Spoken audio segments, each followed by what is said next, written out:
القندی کا ایک بڑا کارنامہ یہ بھی مانا جاتا ہے کہ انہوں نے ہی مسلم دنیا کو حکیم ارسطو کے خیالات سے انٹروڈیوس کروایا تھا۔ باقی جن بہت سارے فیلڈز اور سبجیکٹس کا نام میں نے آپ کے سامنے پہلے ہی لیا، ان پر بھی انہوں نے بہت ساری کتابیں لکھی تھی۔ دنیا کی بہت ساری زبانوں پر مہارت رکھنے والے القندی نے 260 سے بھی زیادہ کتابیں لکھی تھیں، جن میں سے سب سے زیادہ میتھمیٹکس پر تھیں، جو کہ لگ بھگ 32 کے قریب بتائی جاتی ہیں۔ مگر پھر ہوا یہ کہ خلیفہ المتوکل کی کرسی پر بیٹھتے ہی اس کے آس پاس کے جتنے بھی توہم پرست سوچ کے لوگ تھے، انہوں نے اس انسان کا جینا دشوار کر دیا۔ یہاں تک کہ پھر وہ دن بھی آ گیا کہ جب خلیفہ نے حکم جاری کیا کہ اس انسان کی سب سے پہلے تو لائبریری کو ضبط کر لیا جائے، اور اس کے بعد یہ بھی حکم دیا گیا کہ 60 سال کی عمر کے اس انسان کو بغداد کے بازار میں سرے عام 50 کوڑے مارے جائیں۔ خلیفہ کے آرڈر پر اتہاس کے اس بڑے عظیم اور ماہر انسان کے 60 سال کی عمر میں بغداد جیسے بڑے شہر کے مارکیٹ میں 50 کوڑے مارے جا رہے تھے،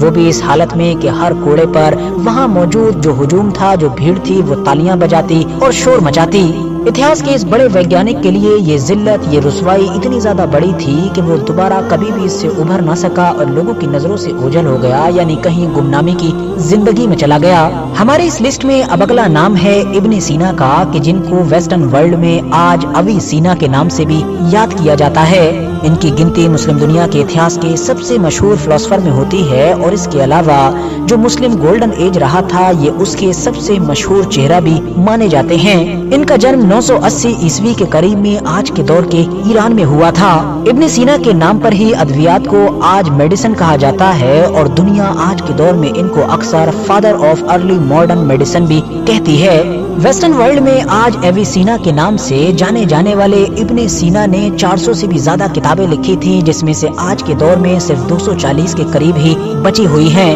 انہوں نے فلسفی پر لگ بھگ 150 جبکہ میڈیسن کے اوپر 40 کے قریب کتابیں لکھی تھیں۔ اس دور میں ایران کے شہر ہمدان کے وزیر نے ابن سینا کو اپنا وزیر بنا رکھا تھا، مگر پھر ہوا وہی کہ اس دور کے بھی توہم پرست لوگوں نے، یا پھر ایسے لوگوں نے کہ جو اس دور میں رائٹ چیزوں سے آگے سوچنا ہی نہیں چاہتے تھے، ان کا جینا دشوار کر دیا۔ ان تمام لوگوں سے پریشان ہو کر اور خلیفہ سے بھی دشمنی ہونے کی وجہ سے اب انہوں نے ویرانے میں جانے کا فیصلہ کیا اور در در کی ٹھوکریں کھانے لگے، کیونکہ اب ان کے اپنے ہی لوگ ان کی جان کے دشمن بن چکے تھے۔ انہیں بے دین کہہ کر ان کے قتل کا فتویٰ بھی جاری ہو چکا تھا، ان کو کافر اور مشرک بھی ڈکلیئر کر دیا گیا تھا۔ اپنے اسی حد سے زیادہ مشکل دور میں کہ جب یہ لوگوں سے الگ تھلگ زندگی گزار رہے تھے، گمنامی کی زندگی گزار رہے تھے، تبھی انہوں نے میڈیسن کی سب سے مشہور کتاب یعنی کہ القانون فی الطب لکھی، کہ جس کو آج ویسٹرن ورلڈ میں دا کینن آف میڈیسن کے نام سے جانا جاتا ہے۔ اور اس کے بعد ان کی باقی بچی ہوئی زندگی ویسے ہی در در کی ٹھوکریں کھاتے ہوئے اور لوگوں سے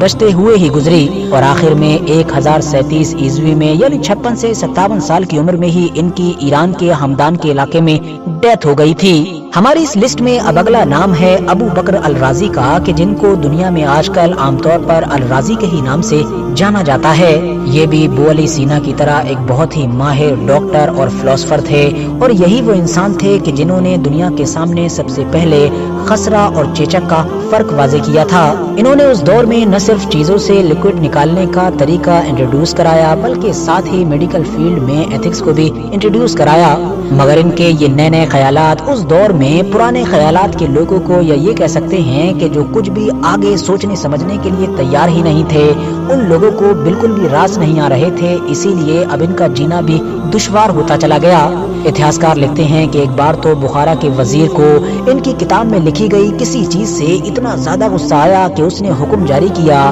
کہ اس انسان کی اسی کتاب کو اس کے سر پر تب تک مارا جائے کہ جب تک یہ کتاب یا پھر اس انسان کا سر یعنی دونوں میں سے ایک چیز پھٹ نہ جائے۔ حکم پر عمل کیا گیا اور لگاتار پوری طریقے سے الرازی کی کتاب کو الرازی کے ہی سر پر مارا گیا۔ نتیجہ یہ ہوا کہ الرازی کی آنکھوں کی روشنی چلی گئی، یعنی وہ ہمیشہ ہمیشہ کے لیے اندھے ہو گئے، اور اسی حالت میں ہی بعد میں ان کی موت بھی ہو گئی۔ ہماری اس لسٹ میں اب اگلا نام ہے ابن خلدون کا، وہی ابن خلدون کہ جن کو مڈل ایج کے دنیا کے سب سے بڑے ویگیانکوں میں سے ایک ویگیانک مانا جاتا ہے۔ ویسٹرن ورلڈ میں بہت سارے ایکسپرٹس ان کو ڈیموگرافی، اکانومی، سوشولوجی اور اس طرح کے بہت سارے سبجیکٹس کا فادر تک ڈکلیئر کر چکے ہیں۔ مانا جاتا ہے کہ ابن خلدون نے تو بچپن میں ہی یعنی بہت کم عمر میں ہی ان سارے سبجیکٹس کے ساتھ ساتھ قرآن، حدیث اور فقہ جیسی چیزوں پر بھی مہارت حاصل کر لی تھی۔ اپنی اسی قابلیت قوت کے بلبوتے پر اس دور میں یہ دنیا کے ایک بڑے علاقے میں اتنے زیادہ مشہور ہو گئے تھے کہ الجزائر کے حکمران نے ان کو باقاعدہ اپنے پاس بلا کر نہ صرف خوب تعظیم کی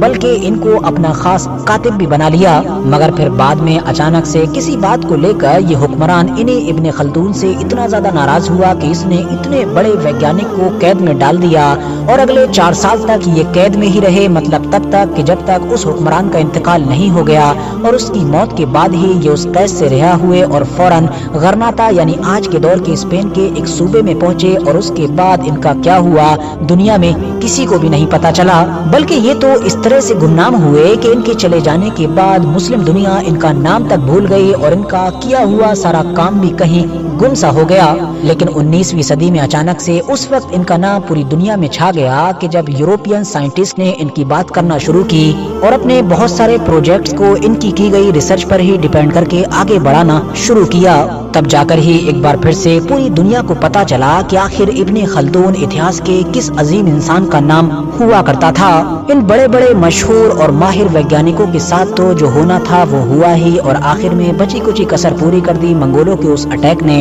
جو انہوں نے سن 1258 عیسوی میں بغداد شہر کے اوپر کیا تھا، کیونکہ پورے شہر کو تباہ کر دیا گیا اور اس کے اندر موجود بیت الحکمہ کہ جس کو ہاؤس آف وزڈم کے نام سے بھی یاد کیا جاتا ہے، اس کو بھی بری طریقے سے تباہ کیا گیا، آگ کے حوالے کیا گیا، اور یہ وہی جگہ تھی یا آپ کہہ سکتے ہیں کہ یہ وہی لائبریری تھی کہ جس کے اندر نالج کا خزانہ موجود تھا۔ اور اس طرح سے آنے والے دور میں مسلم دنیا میں نئے نئے ویگیانک پیدا ہونا تو کم ہو ہی گئے تھے، لیکن جو پرانے ویگیانکوں نے نالج کا ایک خزانہ اکٹھا کیا تھا وہ بھی منگولوں کے اس اٹیک میں ہمیشہ کے لیے ختم ہو گیا تھا۔ اور وہ دن تھا اور آج کا دن ہے، یعنی 700-800 سال گزر جانے کے بعد مسلمانوں کا حال وہی کا وہی ہے۔ فی الحال دوستو آج کی اپنی ویڈیو کو ہم یہیں پر ختم کرتے ہیں۔ ویڈیو اگر جانکاری سے بھرپور لگی ہو تو لائک کرنے کے ساتھ ساتھ دوستوں کے ساتھ ضرور شیئر کریں، اور ایسی ہی نالجبل اور ہسٹوریکل ویڈیوز ہمیشہ دیکھنے کے لیے ہمارے اس چینل کو سبسکرائب کرنے کے ساتھ ساتھ بیل آئیکن کو بھی ضرور پریس کریں۔